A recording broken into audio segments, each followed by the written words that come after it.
El Instituto Nacional de Estadística y Geografía, el INEGI, estima que en México 30,000 niños viven en espera de una familia en espacios residenciales alternativos, pero no todos pueden ser dados en adopción. Entre 2012 y 2019, el DIF registró solo 5,342 adopciones. Hoy aquí, en Juzgue Usted.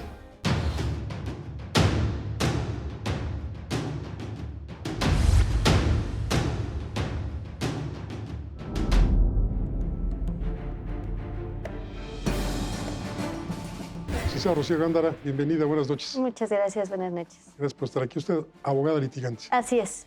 Bienvenida. Gracias por la invitación. Maestro Félix Flores, bienvenido, buenas noches. Buenas noches, un gusto estar aquí. Usted tiene un cargo relativo a cuestiones de adopción. Sí, soy juez de proceso oral familiar, en el cual la competencia nos da el conocer de las adopciones. Pues bienvenido, muchísimas Aquí gracias. estamos. ¿Qué tanto hay adopciones en México cuando tenemos tantos niños en situación de calle, niños en abandono, niños que necesitarían estar integrados a un hogar y que lamentablemente pues repletan las casas asistenciales, las instituciones públicas como el DIF? ¿Qué tanto se da en la práctica de la adopción en México, licenciada? Han incrementado el número de adopciones, sin embargo, es insuficiente para la cantidad de menores que se encuentran en estado de abandono, ya sea porque carecen de alguien que ejerza la patria potestad sobre ellos o porque se desconoce su origen. Es insuficiente, digo, por eso el sistema integral de, el DIF es quien acapara esta situación, canaliza a diferentes casas hogares, sin embargo no se dan abasto con la cantidad de niños. Y hay padres que están buscando tener un hijo, no pueden y lo buscan a través de estas casas de asistencia o del propio DIF. ¿Qué tan difícil es adoptar en México? Es sencillo, para mí es sencillo. Lo complicado es el trámite administrativo, vamos a llamarlo así. ¿A qué me refiero? El trámite que tienen que hacer ante el sistema para el desarrollo integral de la familia local, nacional o bien las casas de asistencia. ¿Por qué? Porque ahí deben de llenar una serie de requisitos. Deben ser candidatos para adoptar a un menor. Entonces ahí es donde se atora un poquito el trámite, pero ya en el ámbito judicial son 10 días. Si cuando nos llega una solicitud, porque no es demanda, de adopción y cumple con todos los requisitos, de inmediato fecha de audiencia, dentro de los 10 días siguientes. Es rápido. La problemática está en lo que le preguntaba a la abogada. Hay muchos niños que son susceptibles de ser adoptados, pero también se atora un poco en cuanto a resolver la situación jurídica del niño. Ella mencionaba de pequeños expósitos o abandonados. Tienen que hacer internamente, y lo sé porque yo he tenido contacto con una casa que se llama Hogares Providencia, en el cual me han comentado cuál es el procedimiento. Ellos, cuando llega un niño, que se los canaliza el sistema, o bien que los propios padres van y lo dan en acogimiento, después de cierto tiempo que los padres los abandonan, hacen una serie de estudios. ¿A qué me refiero? A los niños, a los padres, pero además hacen una serie de diligencias, buscar a los familiares, a ver todos. si existen los padres. No basta con el dicho del niño o con lo que así por ahí es. se haya comentado. Y se busca no solamente a papá y mamá, a la familia extensa, abuelos, tíos, etcétera, para efectos de ver que ellos pueden tener contacto con los niños, pueden hacerse cargo de los niños. Y si no, empiezan los procedimientos judiciales correspondientes. Entonces, eso es lo tardado entonces. Lo tardado, pero la verdad yo creo que depende de cada institución, pública o privada. El cómo estén organizados, el cómo canalicen la problemática que se vive. Esos son los requisitos para que un niño pueda ser adoptado.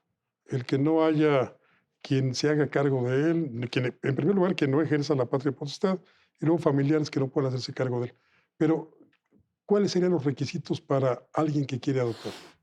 Alguien que quiere adoptar tiene que reunir ciertos requisitos. Debe ser mayor de 25 años, debe de tener un modo honesto de vivir, debe de acreditar tener la solvencia económica para poder sustentar las necesidades económicas de la persona a adoptar, garantizar una educación. De igual manera, debe de encontrarse exento de haber sido acusado de algún delito, de haber sido sentenciado por algún delito o estar en trámite de algún procedimiento. Mm, Tampoco puede estar inscrito en el registro de deudores alimentarios morosos. Cumpliendo estos requisitos, puede iniciar su trámite administrativo, como dice su señoría, para presentar su solicitud y hacer el trámite correspondiente para la adopción.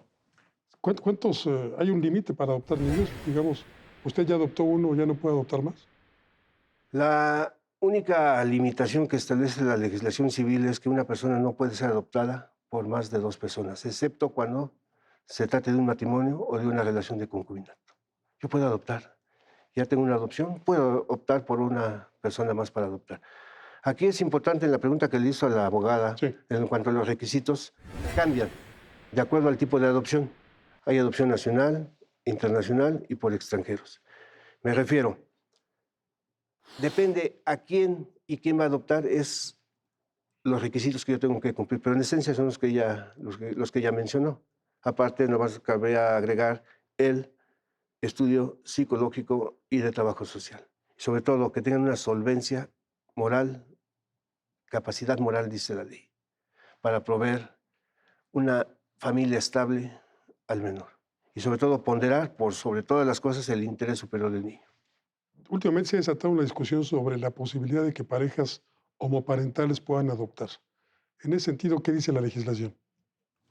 Está permitido. Mientras cumplan con los requisitos para que sea propenso para la adopción, que cumplan con los requisitos que ya mencioné, que sean propensos para dar una buena crianza de los menores, la adopción es abierta. ¿Hay alguna distinción entre los hijos que se conciben con los hijos adoptados en cuanto a derechos? No, no. Primeramente, cuando hablamos de la adopción o a través de la adopción, se va a establecer un vínculo que se equipara a la filiación, parentesco por consanguinidad. Por lo tanto, el hijo adoptivo adquiere todo el cúmulo de derechos, deberes y obligaciones que la filiación establece en favor de un hijo biológico. No hay ningún distingo, son iguales.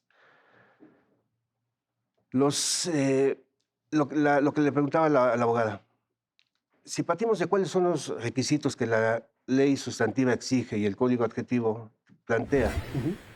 no hace ningún distingo.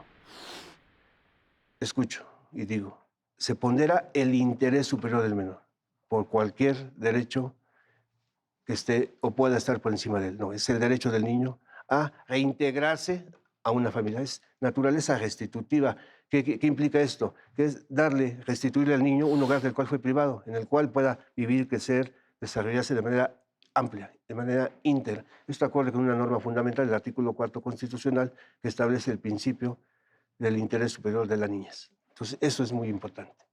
Ante todo, la seguridad y el buen desarrollo de un niño. Así es. Y todo esto se pondera cuando se determina o se concede la adopción, se pondera todo. La capacidad económica, ¿por qué? Pues para que le dé o al hijo sea alimentado, al adoptado sea alimentado como un hijo propio. La cuestión psicológica y de trabajo social, que tenga la capacidad moral y social para darle una familia adecuada al niño. Claro. Hablamos de niños, pero hay también muchos adolescentes que viven en albergues que están bajo la tutela del sistema de protección a la familia gubernamental. ¿Qué pasa con estos jóvenes que no pueden ser o no son adoptados? Bueno, si me permite, no solamente hablamos de adopciones de menores, también se puede, un adolescente entraría en el rubro de los menores de edad, pero también hay adopciones para mayores de edad. Cuando un adolescente no puede ser adoptado, tendrá que vivir dentro del sistema. El Sistema Integral de Desarrollo para la Familia debe de proporcionar la educación para que puedan, pues, desarrollarse y ser una persona productiva para la sociedad, mientras siguen siendo susceptibles de adopción. A ver, platícanos un poco de la adopción de adultos. Cuando un adulto puede otorgar su autorización para ser adoptado. Un juez de lo familiar puede autorizar esta adopción siempre y cuando sea benéfica tanto para el adoptante como para el adoptado. Y ahí una de las obligaciones del adoptante es otorgar los apellidos al adoptado. En este caso, siendo un mayor de edad, causaría mucha problemática, por lo cual podría quedar podría ser condonado esta situación si el juez lo cree pertinente, se efectúa el cambio de apellidos. Ujú. ¿Y las adopciones internacionales? ¿Las hechas por extranjeros a nacionales?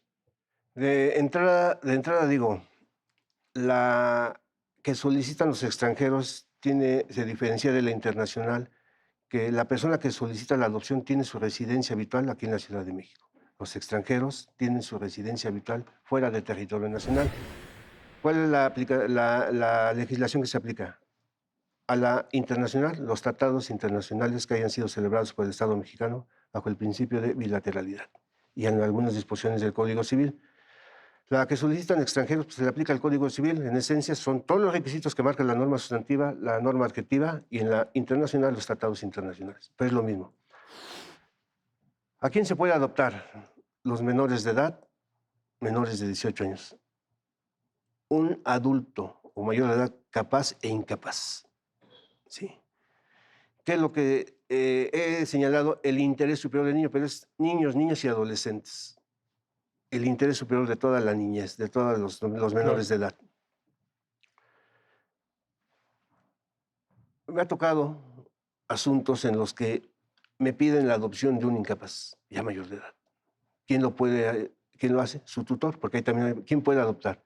Los matrimonios, los concubinos, el mayor, como lo mencionó, de 25 años, el tutor, una vez que son aprobadas las cuentas de la tutela. Entonces aquí también es que se busca, en ese sentido se busca, si partimos de que la tutela es la guardia y protección de la persona, no de los bienes del incapaz, aquí en la adopción lo que se pretende es darle al incapaz la asistencia médica que requiere de acuerdo al padecimiento que tenga.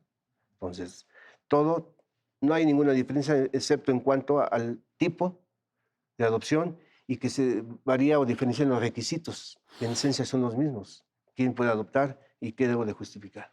Y son elementos que se valoran, se toman en cuenta y que nos lleven a que es en beneficio del adoptado. Punto. ¿Haría falta una simplificación de estas normas para la adopción? Los requisitos que se contemplan en la ley son los necesarios para cuidar el bienestar de la persona adoptada.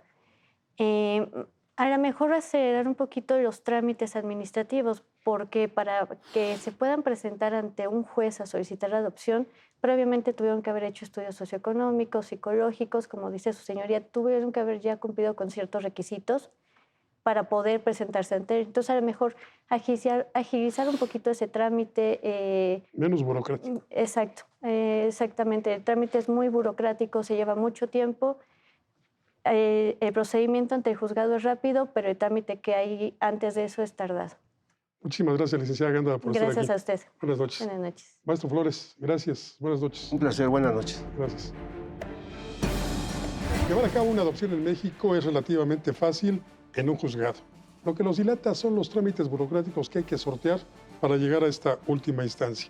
De eso platicamos esta noche con nuestros invitados. Pero lo que nos interesa es que juzgue usted. Soy Francisco Rodríguez, le agradezco su atención. Lo invito a que nos reencontremos aquí la próxima semana. Mientras tanto, le deseo, como siempre, buenas gracias y muchas, muchas noches.